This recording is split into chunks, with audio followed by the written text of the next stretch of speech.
Oke guys, kembali lagi bersama saya di seputar lintas sejarah. Oke, di video saya sebelumnya saya telah membahas sejarah gereja di tanah Jawa dan sejarah masuknya gereja di tanah Batak dan juga di Maluku. Nah, di video kali ini saya akan membahas sejarah masuknya gereja di tanah Papua, yaitu di Mansinam. Oke, langsung saja kita saksikan bersama-sama videonya.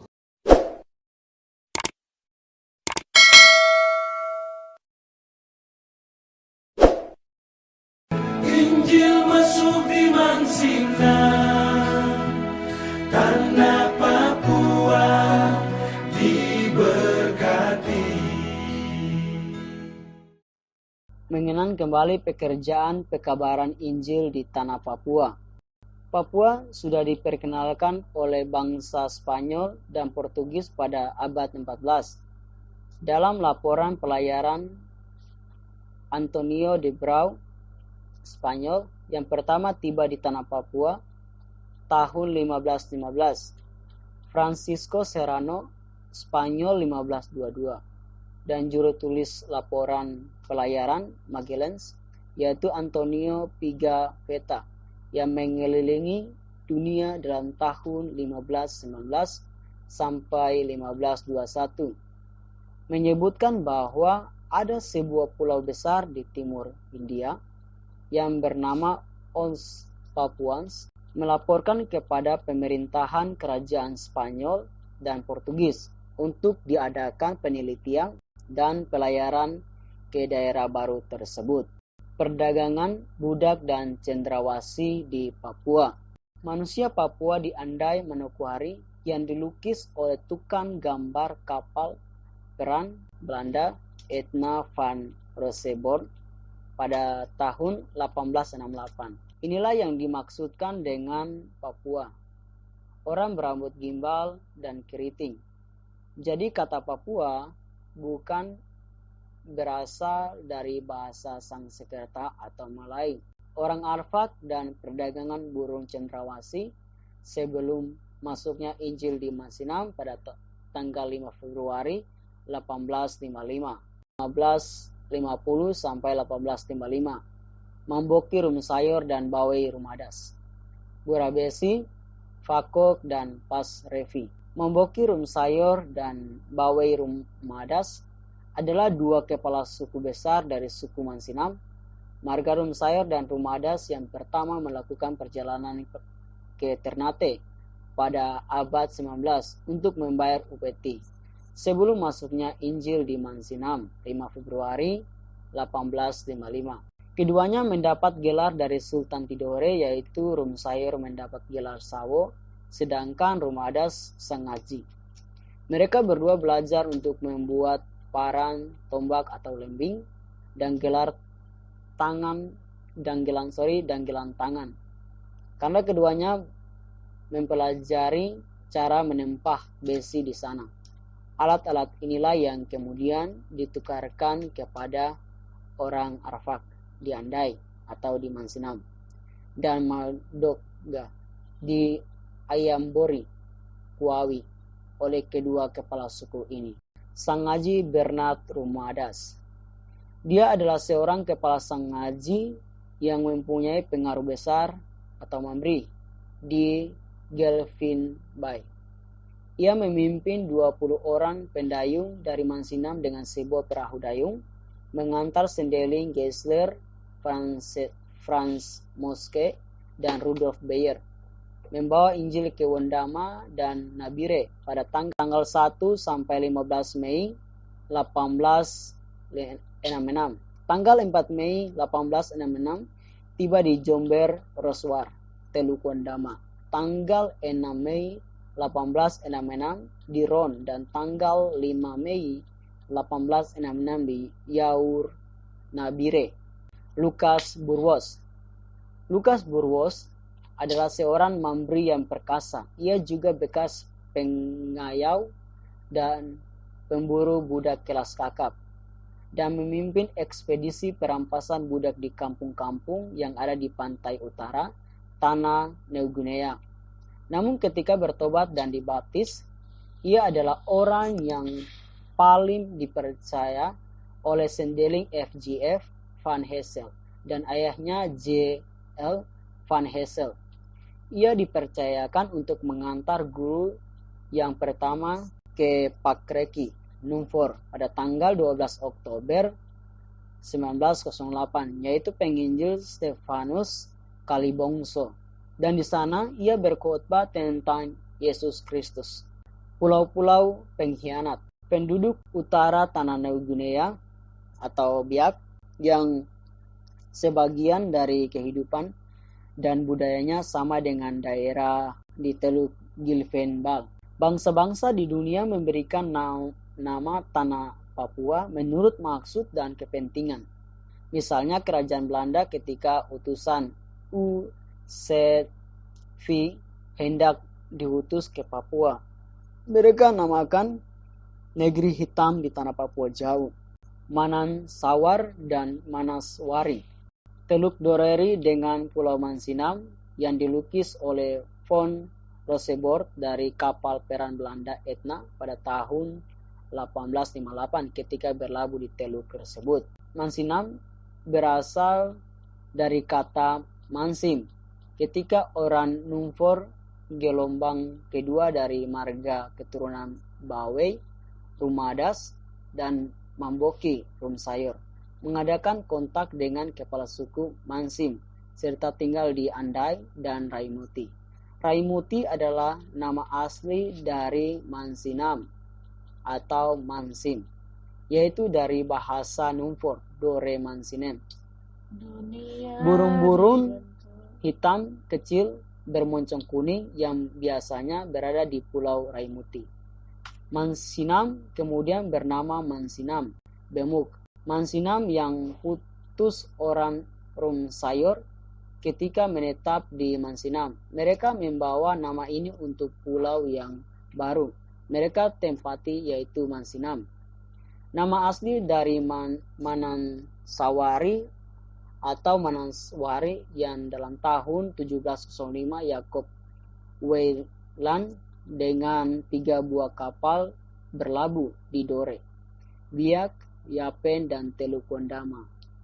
Ia memberikan nama Manansawari Brandersland bagi pulau ini, serta Sawar Dirbu menjadi Gelfinbai.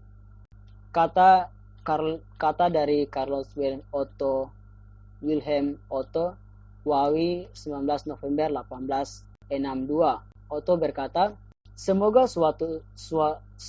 suatu saat di surga nanti saya bertemu dengan salah seorang di antara orang-orang ini yang adalah buah dari pekerjaanku. Saya lahir di Luckenwalde, Preußen, Jerman pada tanggal 24 Januari 1827. Orang tuaku adalah seorang ahli penenun kain bernama Ernst Wilhelm dan ibuku adalah Caroline Frederica. Kami adalah keluarga sederhana. Saya bersama rekan-rekan berangkat dari pelabuhan Rotterdam, Belanda, menuju Batavia, Jakarta, dengan menumpang kapal Abel Tasman pada bulan Juni 1852 dan tiba di Indonesia pada tanggal 7 Oktober 1852. Selama 2,5 tahun, saya mengajar pada sebuah sekolah Tionghoa di Jakarta sambil belajar bahasa Melayu. Saya datang ke Ternate dengan menumpang kapal Padan lewat pelabuhan Surabaya dan Makassar. Akhirnya dengan susah payah di Ternate, kami dengan kapal layar Ternate tiba di Mansinam pada tanggal 5 Februari 1858. Ia tiba di Mansinam. Saya bekerja di Kwawi hingga meninggal di sana pada tanggal 9 November 1862. Kwawi 18 April 1863. Puji Tuhan, selamat datang di Papua. Kau datang seperti kau dipanggil, sebab hanya saya dengan Jaizrik sendirian. Di sanalah Mansinam dengan pasir putihnya yang berkilauan jika dipandang dari kejauhan.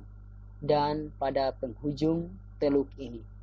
Di sanalah pegunungan Arfak, kepastian tentang pekerjaan yang terletak di depan dengan medan kerja, bagaikan raksasa yang harus dibangunkan, serta lautan luas yang terbentang dan keindahan alam yang tak terkirakan, sedangkan menantikan para pekerja yang beriman dengan setia dan dengar-dengaran. Ia membuat hati saya berduka cita karena tidak ada orang yang mengenal Dia. Dalam ketenangan dan keheningan, kami mau mengucap pujian bagi Tuhan atau tidak, sebab kami sekarang berada di tempat pada musim penuaian air mata. Ketika J.L. Van Hessel, T.H. F. Klassen, dan F. Otterford mulai bekerja di Mansinam 18 April 1863 sampai tanggal 23 Mei 1864. Kami menabur dengan tangis dan air mata. Kamu menuai dengan sorak-sorai. Kami datang membabat dan menebang di tanah ini, sehingga keringat, darah, air mata kami jatuh membasahi negeri hitam ini.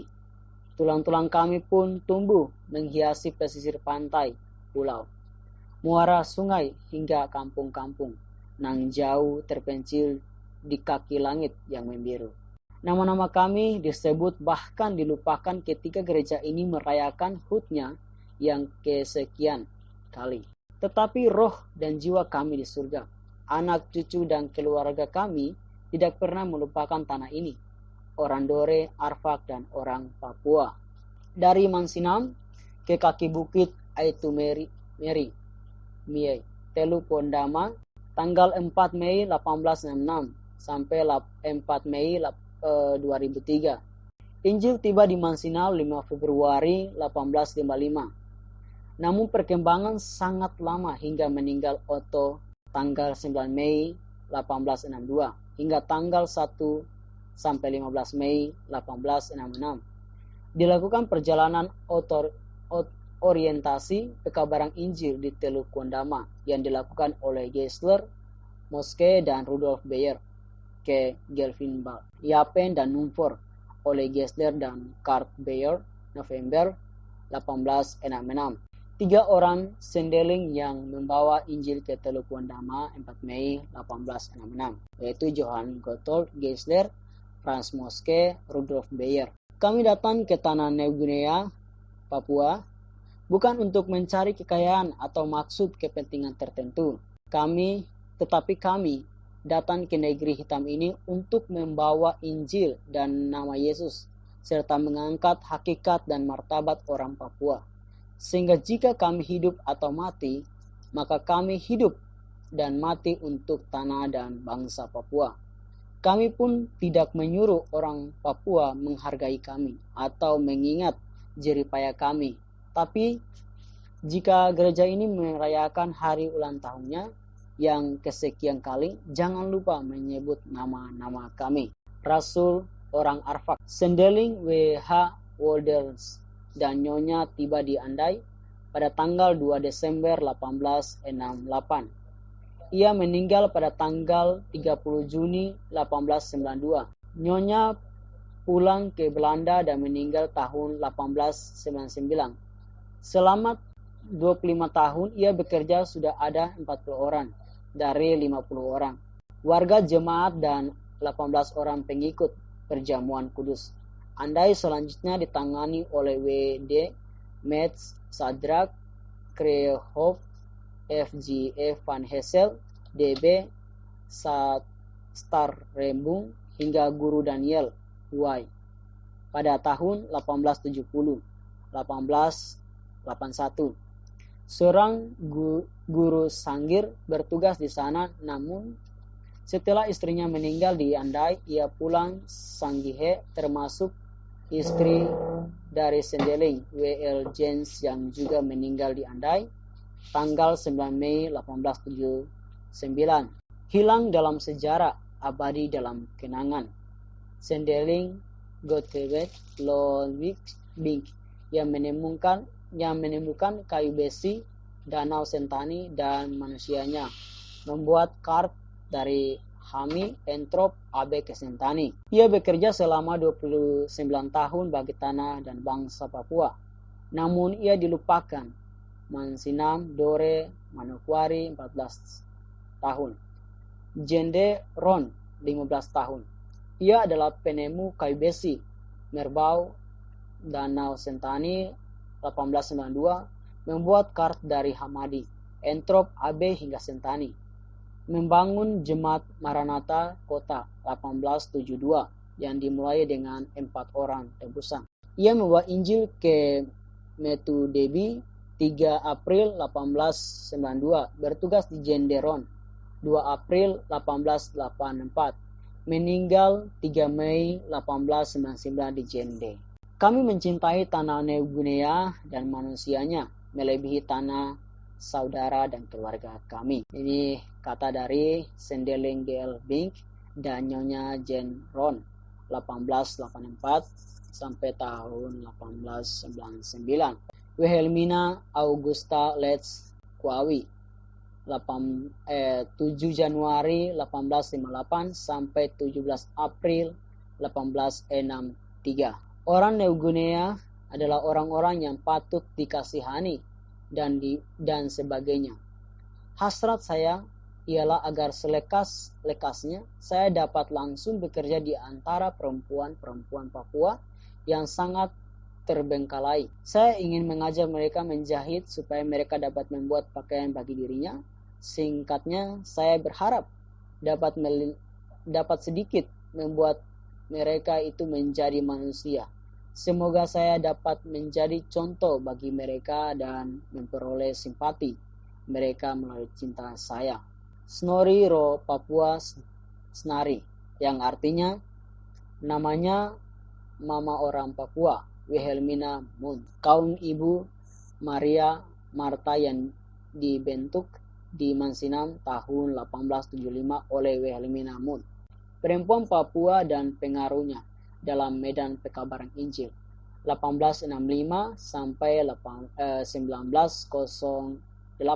Inilah daftar nama-nama perempuan Papua yang terlibat dalam pengaruh, yaitu dalam pekabaran Injil di tanah Papua. Yang pertama, Sarah dan Margareta, Naomi Lydia, Bokironi Priscilla Wendesi, Ruth Parai Rawai, Candace Christian, Eli Margareta, Johanna Sorbari Rumadas, Paulina Rumadas Eriks, Mariet J. Eriks Rumainung, Ida Rumadas atau Eriks, Mina Burwos, Mama Manfuni Ruren, Mbe Yaburbe Roundi.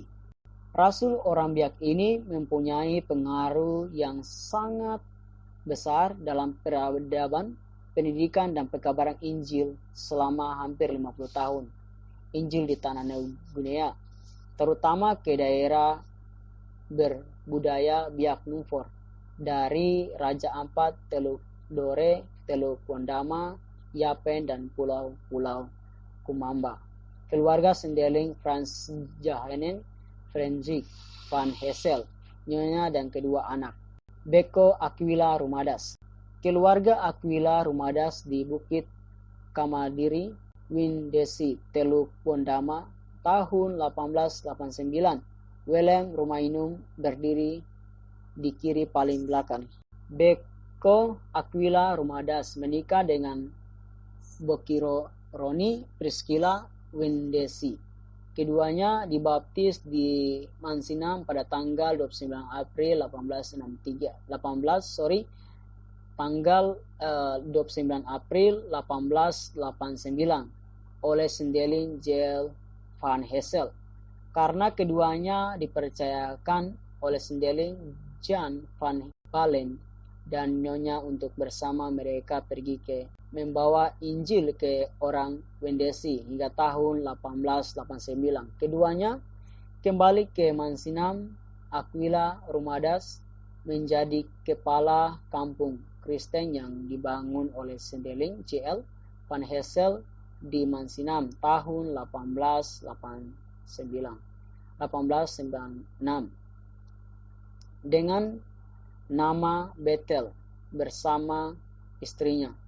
Jugalah yang menebus Mayosi Kiambo Rumainum dengan sepasang anting-anting emas ketika dijual ke Mansinam. Ia meninggal pada bulan Desember 1896 bersama Yesaya Burwos, kepala kampung Sarobri, Mansinam. Jonathan Arix ditebus ketika masih kanak-kanak oleh Sendelin J.L. Van Hessel ketika dalam perjalanan ke Amberboken bulan Mei 1865.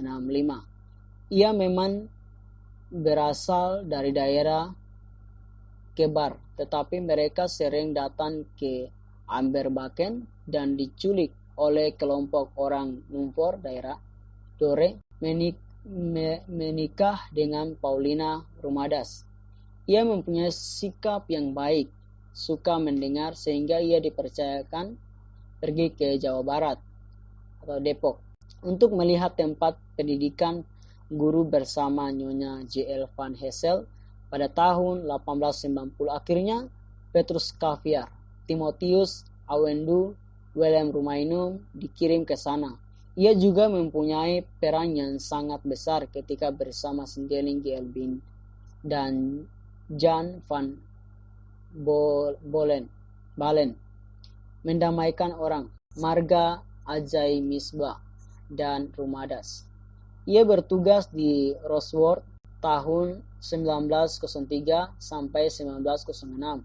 Tahun 1908 ia ditugaskan ke Supyori Selatan untuk membuka kampung Korido dan Soek.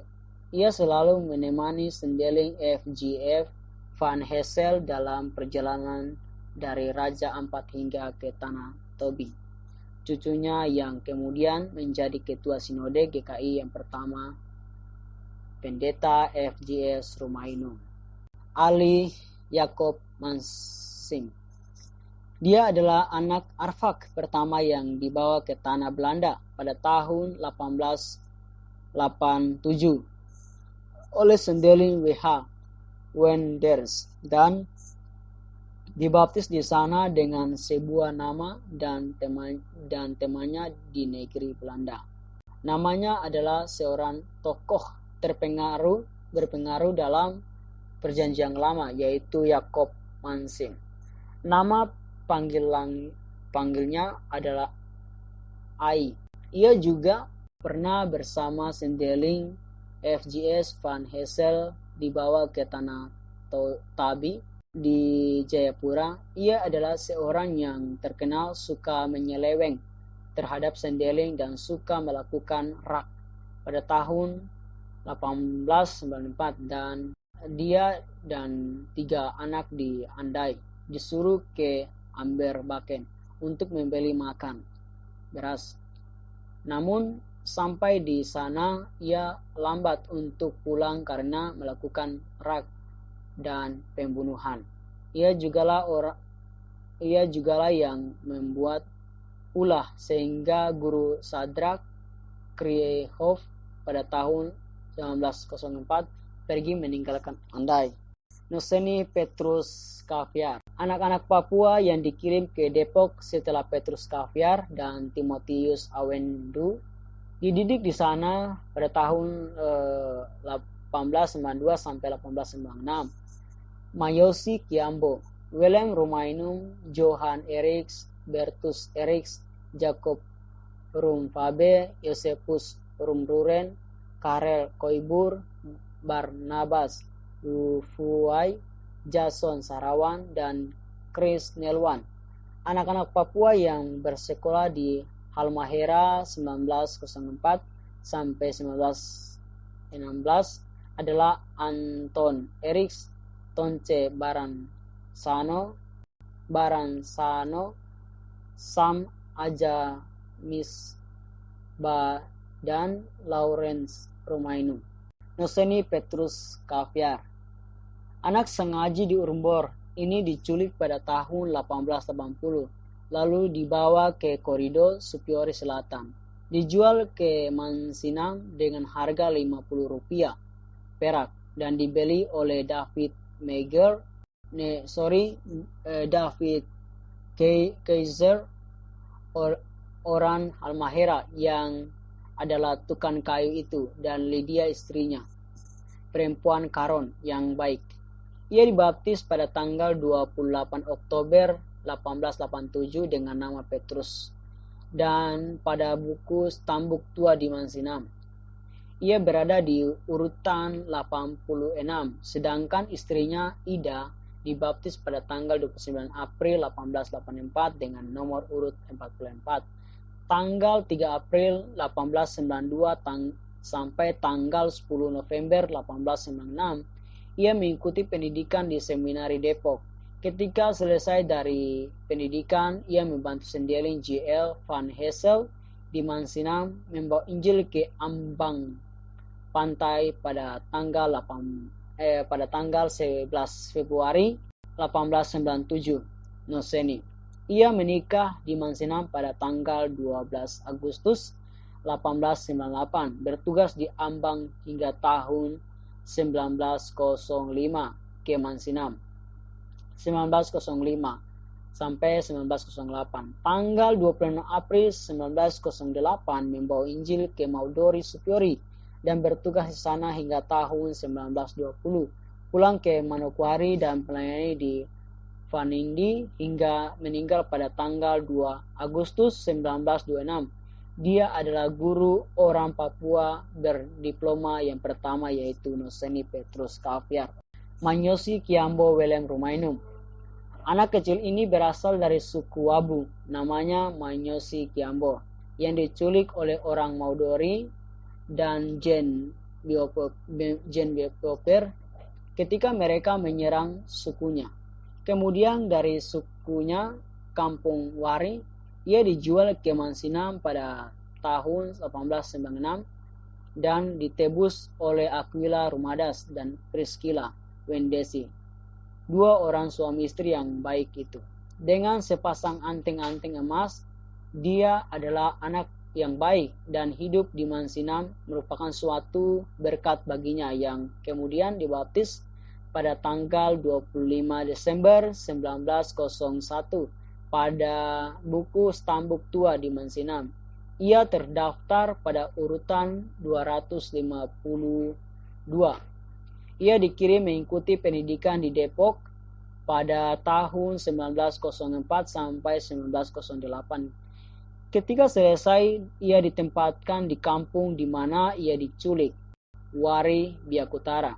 Tetapi penduduknya tidak menghargainya. Kadang-kadang keluarganya harus bersembunyi di gua sebab di Wari pusat gerakan Koreri yang terbesar. Ia kemudian dipindahkan ke Warsa pada tahun 1912 sampai 1918. Kemudian beberapa tempat di Supiori, utara dan selatan, hingga beliau meninggal dunia pada tanggal 31 Desember 1955. Johan Arix, anak kembar yang satu ini, mengikuti pendidikan di Seminari Depok pada tahun 1908 sampai 1912 bersama teman-temannya Bertus Erix Jacob Rumah Fabe, Josephus Rumruren, Karel Koibur, Barnabas Yufawai, Yason Sarawan, dan Christian Nelwan. Ia adalah satu-satunya anak Papua yang dipercayakan oleh Tuan Pandita Kiji untuk mengajar di Normal School, Mei Teluk Pondama pada tahun 1934 sampai 1942. Ketika bangsa Indonesia, Belanda, dan Amerika mempropagandakan masalah Papua, maka dia jugalah yang bersama Markus Kaisiepo, Nicholas Iowe, Siman Tanggama menghadap Ratu Juliana di istana kerajaan Belanda pada tahun 1963. Ia meninggal pada tahun 1967 dan dimakamkan di samping makam Sendeling Otto di Kwawi.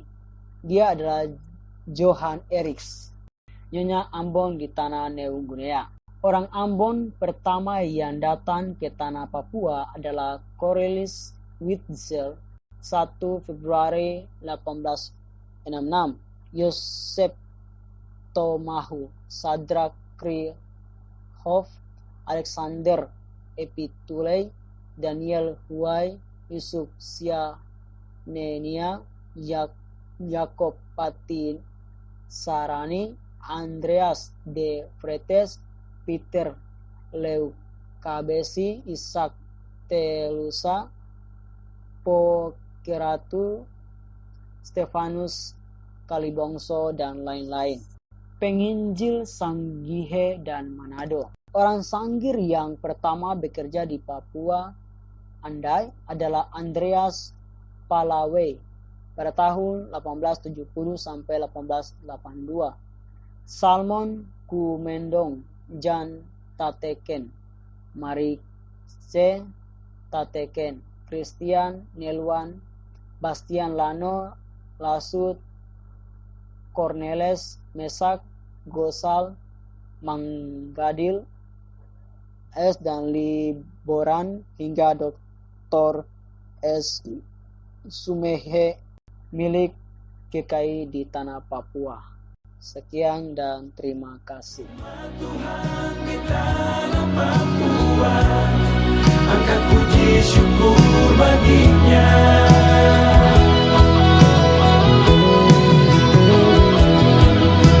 Jaya Wijaya berlambang tinggi, kuasa kebesaran Tuhan.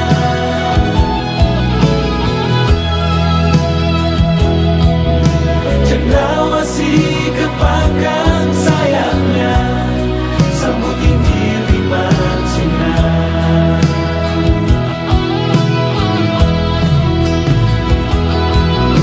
Cendrawasih kepakan sayapnya, sambut Injil iman sinar.